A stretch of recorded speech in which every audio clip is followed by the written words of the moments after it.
Hey guys, ChaoticMeatball here, and quick diversion before we head to the video. I've been regularly streaming on Twitch, so if you guys want to see me do the Professor Oaks Challenge live or play some other games, be sure to throw a follow my way there. Link will be in the description. Anyway, welcome back to another Professor Oaks Challenge. It's been a while, so I decided that it was about time we go back to Hoenn, since Emerald is one of my favorite mainline games in the series, and I haven't actually played it in a few years, so it definitely warrants a revisit. How quickly can you complete Professor Oak's challenge in Pokemon Emerald? Well, let's find out.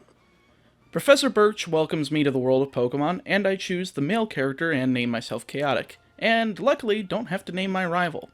Though I do have to ride in the back of a moving truck. Seriously, what parents would think this was a wise decision? Certainly not any that I've met. I hop out and set the time. Now you have to make sure that you have a dry battery, and you set the time correctly for something much later in the game, that being Snorunt and Shoal Cave, or else you will fail the challenge. So make sure you set the clock between 3 AM and 8:59 AM, or 3 PM and 8:59 PM. After walking to my rival's house, I see that her name is May, and go to rescue her dad. I managed to get a really good Mudkip since I got pretty high attack IVs, meaning that the training in the early levels is going to be very easy since Tackle is physical and has a lot of power points. After rescuing him, I'm told to go fight his daughter since apparently he wants to see her lose and make her feel bad about herself, so I do so. We go back to the lab and I get the Pokedex to truly begin the challenge, along with some Pokeballs. Before I leave Little Root though, I get the running shoes from my in-game mother and travel to Route 101 for some encounters. I captured Wurmple and Poochyena before making it to Oldale Town. I went immediately into Route 103 so that I could capture a Wingull, but since we're gonna need more Pokeballs, I stop at the Pokemart and grab 10 of them since, starting in Generation 3, you can get Premier Balls for buying 10 regular Pokeballs at a time. Going back to Route 103, I grabbed 5 Zigzagoons so that I could take advantage of the pickup ability, and train them up a bit here so that they'd be able to handle the upcoming trainer battles. It only took about an hour to get all 5 of them to around level 8 before I moved on to Route 102. I captured Lotad and 2 Ralts since I could trade for one with C-Dot later. I then fought the trainers, moving on to Petalburg City, where I finished up the tutorial and met Scott. He's not a Waz, and usually he's pretty important in this game, but since I'm not going to be handling the Battle Frontier, we won't really be worrying about that for this challenge. I moved on to Route 104, where I fought some more trainers with my partially leveled Zigzagoons, making sure to capture a Marill and Tailo before moving on to Petalburg Woods. There's quite a few things we actually have to do here, including taking down the trainers, an encounter with Team Aqua, and a few catches, those being Shroomish, Silcoon, Slackoth, and Cascoon. Now, normally I wouldn't catch the second form of a Cocoon Pokemon since they only know Harden, but since I can't tell what Wurmple will evolve into without anything distinguishable in the game, I figured that it would just be smarter to switch train these guys rather than accidentally getting 4 Silcoons in a row or something. Leaving the forest leads us to the northern area of Route 104, where I take down the trainers and get to Rustboro City. Other than Cut, there really isn't anything useful to us here, so I went northeast to Route 116, where I fought some nice trainers and captured Whismur, Nincada, Abra, which was made easy because Pickup already netted me a few Ultra Balls by this point, and Skitty, which didn't actually take that long despite being a 2% encounter. This is all of the available catches for this section, so it's time for the fun part. The best place to grind in this section is Rusturf Tunnel, seeing as Whismur has the largest EXP yield in this section, and since they're the only Pokemon available in the tunnel, it's a very easy place to both gain experience and calculate how fast you'll be able to evolve the Pokemon. My first project was leveling up all 5 of my Zigzagoons, seeing as they'll start picking up rare candies at level 21. I got all of them, though I was being an idiot and didn't do enough research, and I didn't evolve any of them into Linoone, even though Linoone gets pickup. Oh well, not that big of a deal to be honest. My Mudkip evolved into Marshtomp at level 16, which managed to corrupt. I really thought we were over this. I even bought a new computer to make sure this wouldn't happen, but of course it did. After healing, I switched it out for Dots the C-Dot, the one that I traded my Ralts for during the corrupted footage, because of course, but it didn't take long to evolve, getting to Nuzleaf at level 14. Since there's no evolution stones for a while, we'll be waiting on Shiftry as well as Delcatty and Ludicolo. I swapped Nuzleaf for Silcoon and evolved it into Beautifly after about 20 minutes of switch training, as well as Cascoon into Dustox, taking yet another 20 minutes.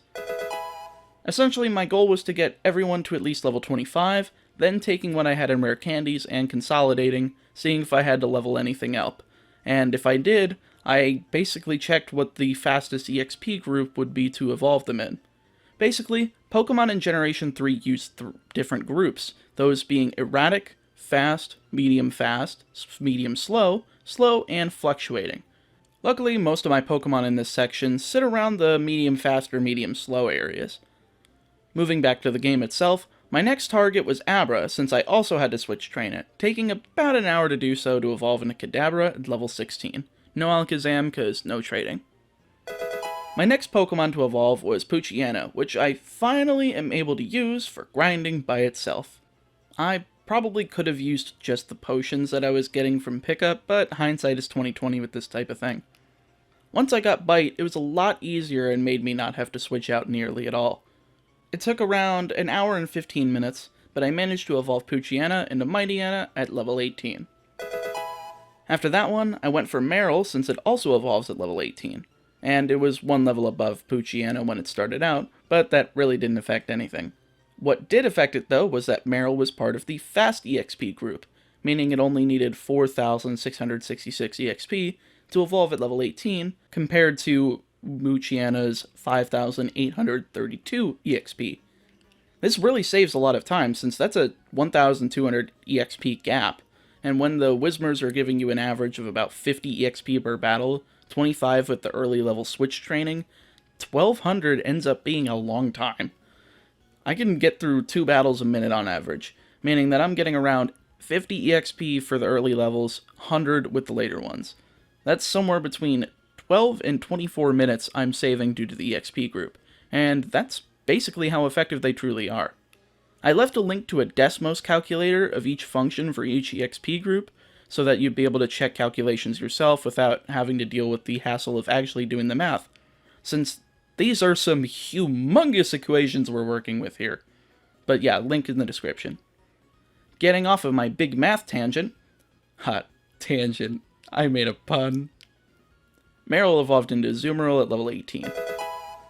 Next up is Lotad. Since it's in the same EXP group as Seedot and evolves at the same level, it took the same amount of time, especially since they both have equally useless moves. It evolved into Lombre at level 14, allowing me to move on to Tailo. Of course, I had to start off with switch training, but it wasn't too long. I started just using Tailo at level 8 and using potions whenever its health got low. Surprisingly, since it evolves at level 22, and part of the medium slow EXP group, it actually evolves at the lowest amount of EXP out of any group, with 7,576. It only took about an hour and a half to get it to level 22, evolving into Swellow. My next Pokemon I trained was Shroomish. I started training it by itself at around level 8, and moved into the gym so that I could fight the trainers aside from the leader herself, since Absorb is super effective. It got me from level 10 to high level 13, making it easier to train in the tunnel. I decided to move outside of the tunnel for the last few levels, evolving at level 23 after an hour and a half into Breloom. The gym definitely assisted with that bit of time, I gotta say. Continuing to push off Nincada so that I could continue collecting rare candies, I grabbed Wingull and started switch training him outside of Rusturf Tunnel, where I started to realize that I could get some pretty good EXP yields from Skitty, Abra, and other Whismur. The others really weren't that much lower level either, so I basically got the same EXP yield without as much running back and forth. Once Wingull got Water Gun, it was pretty smooth sailing, especially with the wild Nincada that were weak to it due to being part ground type. At level 25, Wingull evolved into Pelipper after around 2 hours of grinding. Next up was Nincada, which I decided, hey, I don't have to make space for it until level 19 when it'll evolve, I'll just do that, so that I could maximize rare candy yield. Since it's bug type, it really doesn't get any powerful moves, so the best thing I had for it was Cut. I mainly switch trained it until about level 11, and not until about level 17 was I one-shotting anything not named Poochyena or Abra with Leech Life. I finally evolved it in Ninjask, and splitting it off into Shedinja at level 20. Everything else evolves into its final stage after level 25. so I grabbed Ralts so that I'd be able to start on that process.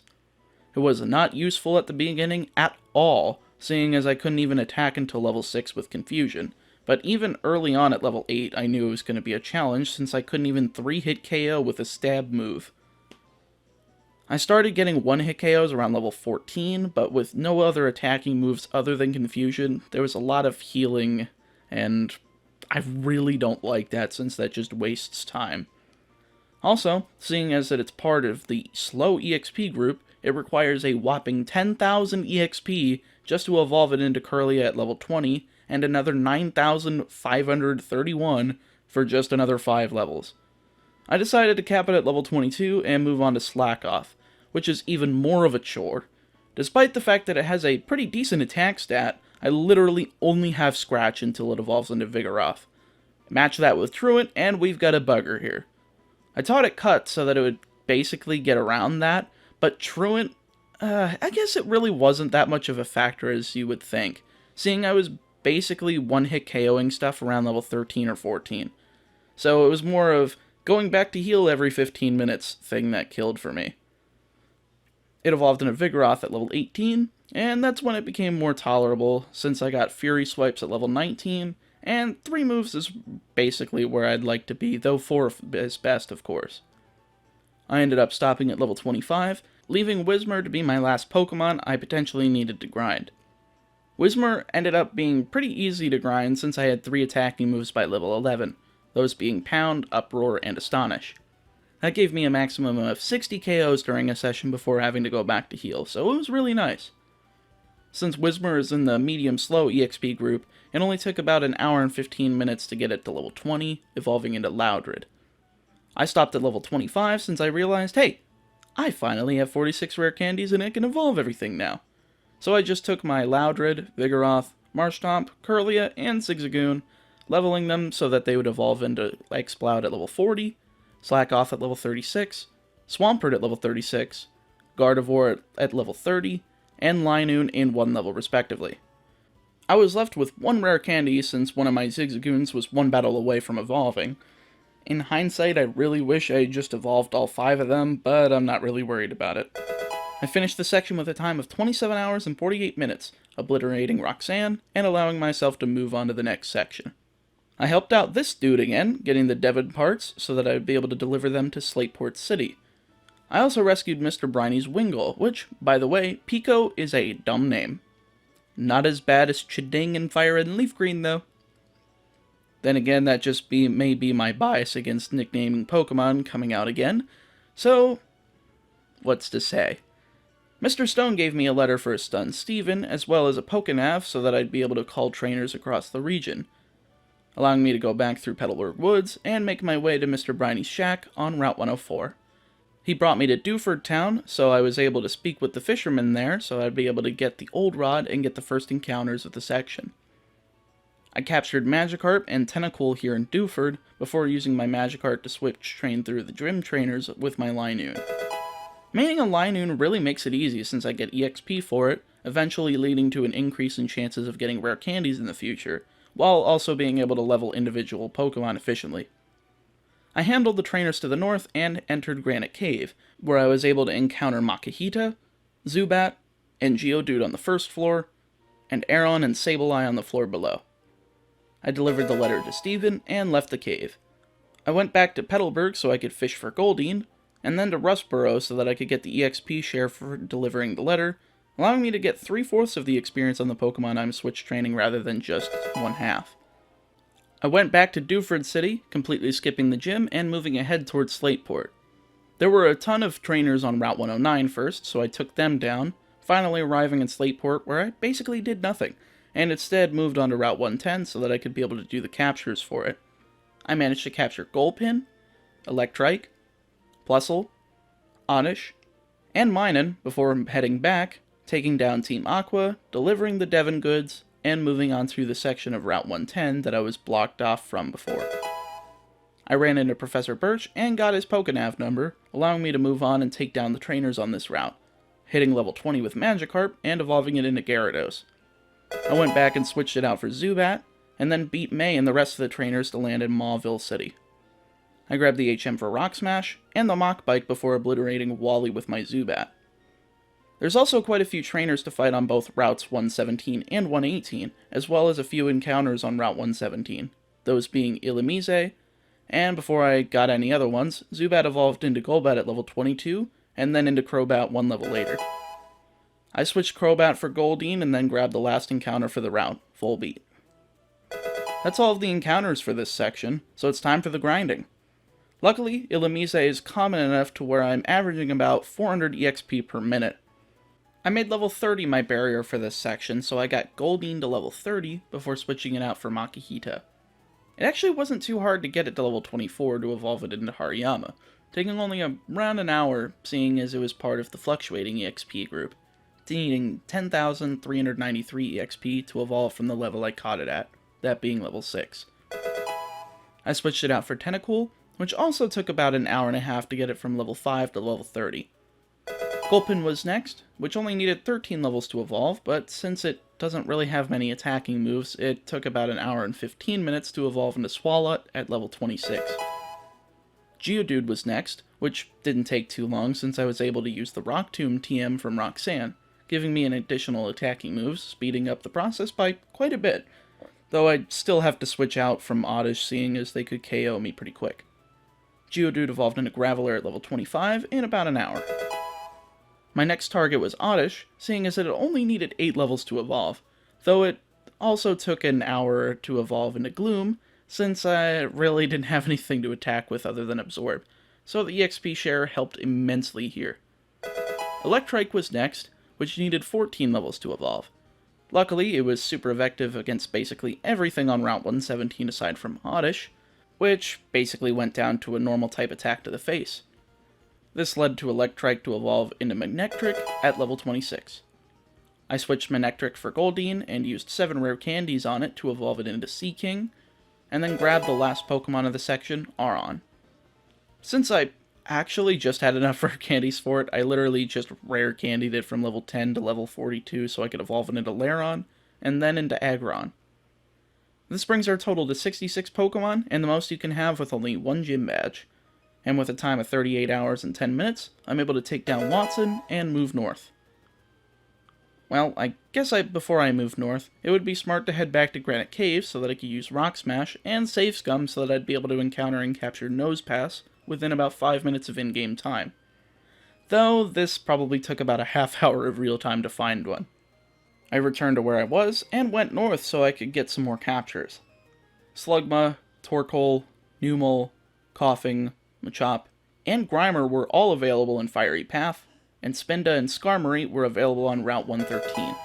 I avoided all of the trainers and got to Falarbor Town so that I'd be able to switch Aggron for Slugma, since it was probably the most difficult out of all of the catches here. I fought all of the trainers and made it to Meteor Falls, rescuing this scientist from Team Magma. I captured Seviper, Swablu, and Solrock on the way out, somehow losing that small part of footage. This is why I purchased myself a new computer. Hopefully this never happens again. Anyway, during my encounters, I had to use Thief so that I could get a Sunstone from a Solrock, which I used to evolve Gloom into Blossom. And then I used the Moonstone that I picked up in Meteor Falls on Skitty to evolve into Delcatty. I went back to Route 112 so that I could access the lift to Mount Chimney, where I vacate the area of Team Magma and destroy Maxie's face. I'm glad you don't get a Mega Evolution in this game, or else you drive me up a frickin' wall. I went down to Jagged Pass afterwards so I could capture a Spoink, taking down the trainers, and finally arriving in Lavaridge Town. I talked to this elderly lady, and she gave me an egg for Why Not, which I hatched in half the normal time thanks to Slugma being in my party. And with that, those are all of the encounters for this section. Time for grinding. I put away Slugma and kept Why Not, then used the Gym Trainer so that I'd be able to evolve Why Not into Wobbuffet at level 15. I switched it out for Machop and went back to Route 117 since it was still the best grinding spot for the time being, since Illumise still has a very large EXP yield in comparison to Pokemon in new areas like Route 113 and Jagged Pass. Initially, I couldn't knock out much easily since I only had the fighting type moves, so I had to do some switch training before being able to obliterate everything on the route, getting to level 28 and evolving into Machoke after about an hour and a half. Numel was pretty easy since I had access to fire type moves, so I was able to take down Oddish, Illumise, and the occasional Volbeat pretty simply, and Magnitude was really helpful whenever I got the high numbers. Numel evolved into Camerupt at level 33 after around an hour and 45 minutes. I grabbed Slugma, and since it was already at level 32, I just used rare candies to get it to level 38 and evolve it into Macargo. Grimer was my next target, but I only had 2 attacking moves to get it to level 30, meaning that I had to go back and forth from the Pokemon Center and the grass since PP was pretty low. Though I'll forgive it thanks to this beautiful thing. Shiny Illumise.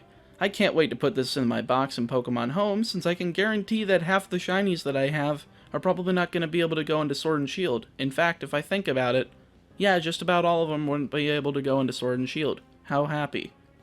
After getting it to level 30, I used 8 rare candies to get it to level 38 and evolve it into Muck. Spoink was next, and since it started at level 20, it was a pretty easy grind, especially since it was also part of the Fast EXP group, requiring 15,200 EXP to get it to level 30. I ended up putting it away at level 28 since I wanted to see just how many rare candies I could get and minimize the amount of grinding I'd have to do. Coughing is one of those difficult Pokemon with barely any good attacking moves, only having Smog and Tackle until level 21 when it picks up Sludge. I got irritated with how long it was taking, so I put him in the box at level 17 and switched for Swablu. Swablu wasn't terribly difficult to use since Peck and Astonish were doing well enough until I got Fury Attack at level 18, which was only 2 levels after I caught it. It only took me 2 hours to get both of them to level 30, then rare candies netted me Weezing at level 35, Grumpig at level 32, and Altaria at level 35. And with a time of 42 hours and 56 minutes, I took down Flannery and netted myself the Heat Badge. Afterwards, May gave me the Go Goggles after defeating Flannery, which allows me to go into Route 111, the really cool desert route of the game. This is the only new area of the game that we can get to before the next 2 gym badges, so I made sure to capture Trapinch, Cacnea, Sandshrew, and Baltoy within about 10 minutes. Lastly, I went to the Mirage Tower and got to the top, netting the Claw Fossil in the process. And with that, I went back to Mauville City and to Route 117 since it's still the best place to grind at the moment. I started with Sandshrew since I caught it at level 21 and it evolves at level 22, so it only took about 10 minutes to get it to level 22 and evolve into Sandslash. I swapped it out for Cacnea, which actually isn't too bad to use since I got Pin Missile a level after capture. I brought it up to level 30, where I used 2 rare candies on it, evolving into Capturn. From here, I only had 9 rare candies left in my bag, but I'd need 27 of them after getting the remaining 3 Pokemon to level 30, so I was hoping and praying that Pickup would continue cooperating with me, so let's see if it did.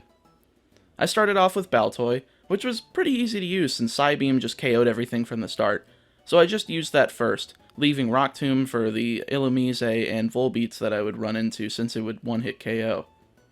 The only useless move I had was Mud Slap, but I still used it on stuff like Poochyena so I wouldn't waste PP of the other moves.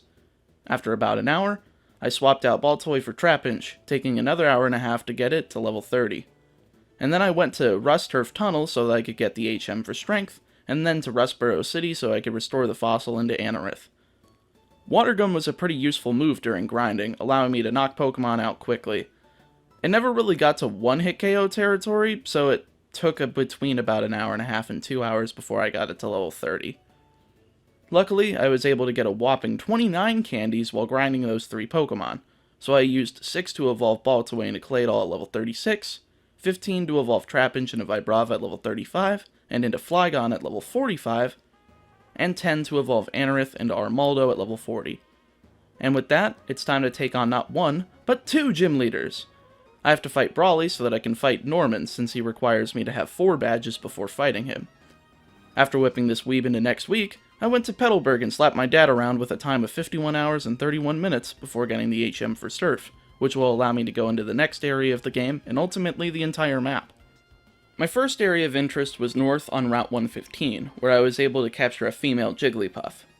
Since there's no Lunatones to use Thief on, and I already used the only Moonstone in the game on Skitty, I can't get Wigglytuff in this playthrough.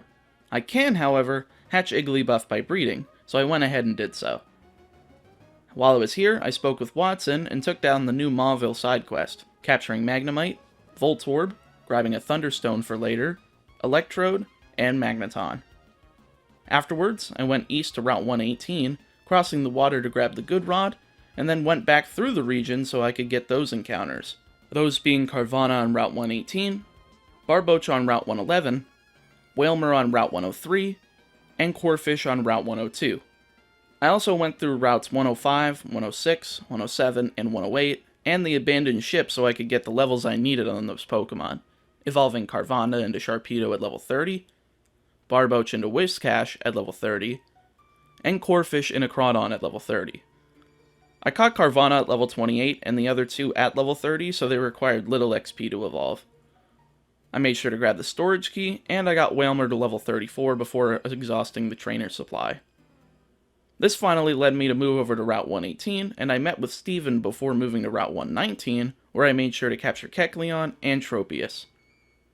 After clearing through the trainers, it's time for the biggest pain in the butt of the entire game, Phoebus. It only appears on 6 specific tiles out of the 400-ish on the route, and it depends on what the game decides before you even start the game up. There's these lines of code that I was reading and trying to decipher about how it works, but it's just too much. It was taking me a while to get an encounter, since I was using the Good Rod, but I did manage to capture this baby. 2 shinies in one run, really nice, and really makes me pretty happy since I was having a pretty long dry spell. I fished in around 40 spots, finally finding a tile that had me a Phoebus. I'm lucky that it didn't take around 200 tiles. I would have been going crazy if I had to search for that long. I stopped at the Weather Institute to make sure Team Aqua would stop learning about precipitation, getting a cast form in the process. My next battle with May was next, which I was able to win easily, and she gave me HMO2 Fly, which unfortunately we won't be able to take advantage of until we beat the final gym leader. Great. I fought the last few trainers on the route, evolving my Whalmer into Wailord at level 40 before entering Four Tree City. There's nothing of interest here for now, so I moved on to Route 120, capturing Absol in the process. I met with Steven again to get the Devon Scope, and carefully avoided the trainers until I got to Route 121, where I surfed south to enter Mount Pyre, making sure to capture a Shuppet before going back towards Lillycove City, where I put Shuppet in my party and grabbed the Pokeblock case. Since Phoebus evolves with Max Beauty Contest stat, I had to make sure that I had enough Kelpsie and Chesto berries so I could produce Pokeblocks that would max it out. I made sure to save before every attempt, and I used all of my Kelpsie and Chesto berries, getting enough Indigo Pokeblocks and using a rare candy to evolve Phoebus into my Milotic.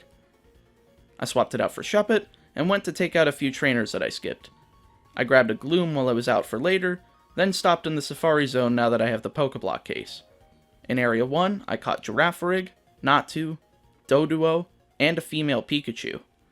Area 3 had Rhyhorn and Pinsir in the grass, as well as Psyduck while surfing. I tried getting Golduck, but I ran out of steps and didn't bother. Before I went back in, I grabbed Pikachu and evolved it into Raichu with the Thunderstone I got back in New Mauville, and now that I've gotten enough Pokemon to level up, I decided to go through the rest of the trainers that I skipped earlier, including the trainers inside of the Four Tree Gym, before heading back to Mount Pyre to fight those trainers as well. After clearing them out, I went outside and captured Vulpix, and went to the summit so I could scare off Team Aqua, get myself a Duskull, and a 2% encounter Chimecho, which somehow it only took me 15 encounters, so I was really happy that it only took that much time. I returned to Lillycove City, and fought May so that I could get her out of the way of the department store.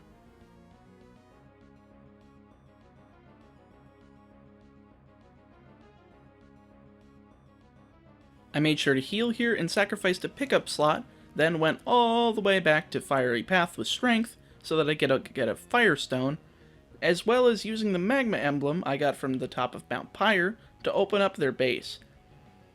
I picked each of them apart until reaching Maxie, which I mopped the floor with and with my Rhyhorn, and went back to Mauville City to swap bikes, breeding my Raichu and Azumarill to get Pichu and Azurill respectively, and then getting the Acrobike and handling the next story event in Slateport. This is where my teleportation to Lillycove comes in, since I made sure to keep my Kadabra in my party to do so, since I don't have access to fly just yet. Since the Team Aqua headquarters are right off the coast of Lillycove, it actually saved quite a few minutes of time just having to not have to go back across the map again. I decided to finish off the rest of the Safari Zone, so I went to the northeast area to capture Fanpy and Heracross, finishing off this entire place. I grabbed Vulpix and evolved it with the Firestone I grabbed earlier into Ninetales and entered the Aqua Hideout, grabbing the Master Ball, mopping the floor with them as well, and got really close to evolving Rhyhorn. Team Aqua cleared out of the way, giving way to the rest of the map. I used Surf and fought a few trainers, evolving Rhyhorn into Rhydon at level 42 before switching it out for Psyduck, which I gave one rare candy so that it could evolve into Golduck, then swapping it out for Natu, and evolving it into Xatu in one level after a few trainers. I went to Mossdeep City to swap it out for Duskull, and I took out all of the gym trainers since I was already here, and they were relatively easy to take down since Ghost is super effective against Psychic. After I was done with those, I made sure to fight as many trainers around Mossdeep City so that I could evolve Duskull into Dusclops at level 37. I stopped in Pacific Log Town and switched out Dusclops for Fanpy, where I used a rare candy I got from Pickup to evolve it into Tonfan. I swapped it out for Shuppet and grabbed the Super Rod, which will be required for most of the rest of the encounters for this section. Over in Lillycove City, I grabbed Staryu. The base of Evergrande City was the location of Lovedisk, oh boy, Lovedisk, and Corsola. Lastly, I went to Route 132, evolved Shuppet into Bayonet at level 37, swapped it out for Doduo, and captured Horsey by fishing on Route 132. I fought all of the trainers on those routes over there, and with the help of my Kadabra's teleport back to Pacific Log, evolving Doduo into Dodrio at level 31 was a breeze. My next stop was Shoal Cave, which if you remember prior to at the beginning of the video, you'll remember that I had to set the time to a specific time so that I could go down here and capture both Spheal and Snorunt. After leaving, I took on some more trainers and evolved Horsey into Seadra at level 32. I swapped Seadra and Kadabra out for Spheal and Snorunt in Mossdeep City, and checked my rare candy situation, in which I was at 21. Definitely not good luck for this section. So I did some grinding with Snorunt on wild Pokemon, since I already exhausted the trainer supply so that I could get it to level 32. Using all of my rare candies I got from Pickup, including an extra 2 from grinding to evolve Snorunt into Glalie at level 42. Spheal evolved into Celio in one level since I caught it at level 32, and into Walrein at level 44. And with that, we're done with the section. Our gym of choice here is the Mossdeep City Gym Leader, since this will give me access to Dive. I saved in front and... oh. I forgot to grab the Leaf Stone, all the way back towards the Safari Zone. I can't believe I missed this.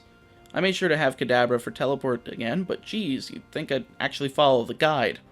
I saved in front of Titan Liza with a time of 67 hours and 13 minutes, claiming the Mind Badge with their defeat. Immediately after the gym fight, I had to go to the Weather Institute to take down Team Magma, having to team up with Steven to fight Tabitha and Maxie again. We defeated them pretty easily, and admittedly Steven was actually helpful for tanking attacks for me, unlike what he did in Omega Ruby and Alpha Sapphire, so good job! You were useful this time. He invited me to his house in Mossdeep, and he gave me the HM for Dive, allowing me to go capture some new Pokemon for the section. The only Pokemon we have to level is Chinchou, so instead of using the level 21 Pokemon I actually caught at the beginning, I grabbed a level 27 one to evolve in one level after I captured the rest of the Pokemon in this section. I also captured Clamperl and Relicanth while diving, and made sure to keep Thief on my highest level Linoon for this very reason. We'll need shards to trade for evolutionary stones in this section, which you can get by using Thief on these Pokemon. Clamperl holds blue shards, Relicanth holds green shards, Corsola holds red shards, and Chinchou holds yellow shards. We needed 2 blues for 2 water stones and a green for a leaf stone, so I just kept encountering both Clamperl and Relicanth, getting the shards in about 15 minutes. The place I want to exchange them is right here next to Mossdeep City. I got the stones and went back to Mossdeep so that I could evolve Chinchou into Lantern in one level with a rare candy, Gloom into Vileplume with a leaf stone, Staryu into Starmie with a water stone, and Lombre into Ludicolo with a water stone. This leaves just some legendary Pokemon for this section. I grabbed everything I needed to unlock the Reggie rooms, and went to Fall Arbor Town to grab the TM for Dig, since of course I didn't have anything with it. After another few minutes to get me into Pacific Log and underwater, I read the Braille and did what any sane human being would do hundreds of feet underwater. rise up extremely quick so that my body doesn't get used to the pressure difference. Woohoo for physics-breaking video games! From here I put Wailord up front, and Relicanth in the back of the party, used the dig TM I got on one of my Linoons, and used it at the front of the Braille in the cave, breaking the seal and revealing the Reggie's caves around the region. My first stop was Route 111's cave, where Regirock resides. Walking 2 steps to the left, and then down and using Rock Smash opened the passageway, allowing me to capture Regirock within 4 Ultra Balls. Not bad at all for a legendary. Next up was Route 105, where Regice resides. I walked the perimeter of the room, breaking the seal, and allowing me to capture it without about a half-dozen Ultra Balls. Not bad at all either. Lastly, there's Registeel on Route 120, so I went to the middle of the room and used Flash, breaking down the wall and giving me Registeel in only 2 Ultra Balls. What a nice average of 4. This leaves our last story event and capture for the section, Rayquaza. After barely letting Archie revive Kyogre, the region's weather patterns become really crazy and we needed a Pokemon with the ability Airlock to calm it down over Sootopolis City. Unfortunately, I don't have a Ditto and I couldn't just use that, so I had to capture Rayquaza so that I could ask it politely to come off the top of the Sky Pillar so I could get everyone to shut up and quit worrying about rain and sun. After all of the BS and Rayquaza yelling at them to stop, I went back to Sky Pillar because it said, "Nuh-uh, you weren't capturing me the first time," so that I could then capture it. Oh my god, I hated this one. Rayquaza was at level 70 when I was attempting to capture it, meaning my Pokemon were literally going down every single turn, so it made it hard to damage it. After a reset, I managed to grab it in about a dozen or so Ultra Balls. Not bad at all, since the reset didn't affect my in-game time. And with that, it's time for the Sootopolis Gym. Getting through that gave me access to Waterfall, which you'll get from Wallace after the whole Rayquaza event in front of the gym. I returned all the way back to Meteor Falls so that I get to the rear cavern, which contains Bagon. This is the only Pokemon for the section, but of course, its final evolution is at level 50. I captured it on the first ball, meaning it's grind time. My place of choice was Route 120 since it's right next to Fortree City, meaning I could fight the gym leader straight away after I was done. And it actually didn't take that long, only around 10 minutes to get the first level to Shelgon, since I was getting good luck with Mightyana's, Kecleons, and Absols, and then another hour to get it to level 41, where I used all 9 of my remaining rare candies to evolve Shelgon into Salamence at level 50. And with that, I took on Winona.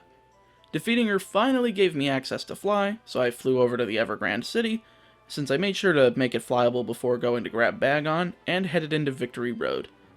I fought off Wally, and grabbed Mawile, as it's the only new encounter for this area. And with that, I took down Sydney, Phoebe, Glacia, and Drake, and finally Wallace, so I could reach the postgame, where more Pokemon reside. And yes, Rayquaza is a frickin' beast.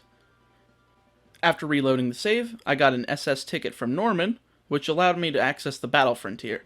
I also checked the TV, which allowed me to choose the Pokemon I'd like to capture, so I said it was blue so that I could get Latios. I saved my Master Ball for this, so I grabbed my Muck, since it would be able to use the Repel trick to find it, since it's found at level 40. It only took about 10 minutes of surfing between the routes around Mossdeep and Sootopolis to find it. My next stop was Mossdeep City, where I went into Steve's house so that I could grab a free Beldum. Next up was the Weather Institute, which allowed me to access Marine Cave and Terra Cave to capture both Kyogre and Groudon respectively, only taking about 40 minutes to capture them both. Next up was Falarbor Town, as the tunnel from this house finally made it to the Desert Underpass, where the root fossil was left. I made sure to grab a Ditto while I was down here, and grab the fossil for revival in Rustboro City. I made sure to grab another Skitty while I was in the area, since I'll need it for a trade in the Battle Frontier. Next stop was Lillycove City, where I boarded the ship to the Battle Frontier, but there were a few trainers, so they took them out, evolving Beldum into Batang at level 20. I departed the ship and grabbed the Frontier Pass, though we won't be needing that for this run, thank goodness. In this house here, I can trade my Skitty for a Meowth, adding another to the total. Also on the island is Sudowoodo, which you can make angry with the Whale Repale that you get on Route 104 and capture it. Surfing right past where the Sudowoodo was located can get you to the Artisan Cave, which is pretty fitting for a cave that only has Smeargle. The last area we have to visit again is the Safari Zone, as both Areas 5 and 6 have opened up, giving me access to Spinarak, Gligar, Mareep, Snubbull, Stantler, Apom, Sunkern, Teddiursa, Ladybug, Pineco, Miltank, Hoot Hoot, and Houndour in the grass. Shuckle is available through Rock Smash. Wooper and Quagsire can be captured through surfing, and Remoraid can be fished up with either the Good or Super Rod. And with that, that's all of the captures you can do in Pokemon Emerald. Time for the final grind. Before that, I evolved Sunkern into Sunflora with a Sunstone I grabbed in the Mossdeep Space Center, and then I just brought everything through the Elite Four with my Rayquaza.